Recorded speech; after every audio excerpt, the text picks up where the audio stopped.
Do you have one of those automatic refrigerators in your RV? Do you run a generator or solar? We're about to show you two one-touch methods to take back whether you want an electric or gas. And it's a lot simpler than you'd think. The first one-touch method is the manufacturer's method. All you do is hold this button in until it changes to yellow. It takes about 20 seconds.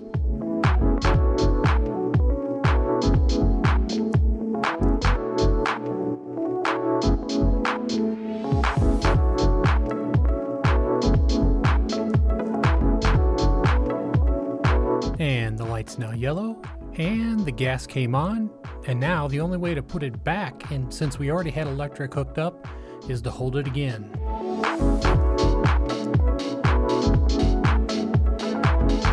This is how the manufacturer is meant for you to lock in your gas or electric. Personally, I think this takes too long, so we have a second method.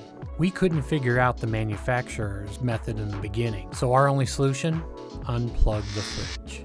And that, of course, is definitely not time efficient. Plus these little pieces up here, those break. So we came up with a better solution. One touch still, but faster. And the secret's in here.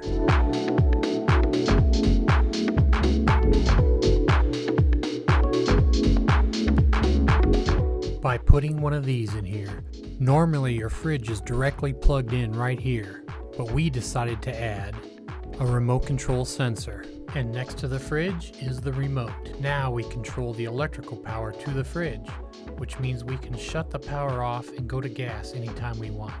Let me show you. So here's the remote. We used a 12-pound picture hanging command strip. That seems to really hold it. It hasn't fallen off of there. We normally use it right from here, but since you can take it anywhere you want to go, we're going to use it to show you how to do this. This is how it works. You probably figured it out. We're going to shut the power off by hitting the yellow button. And the yellow light came on, and there goes the gas.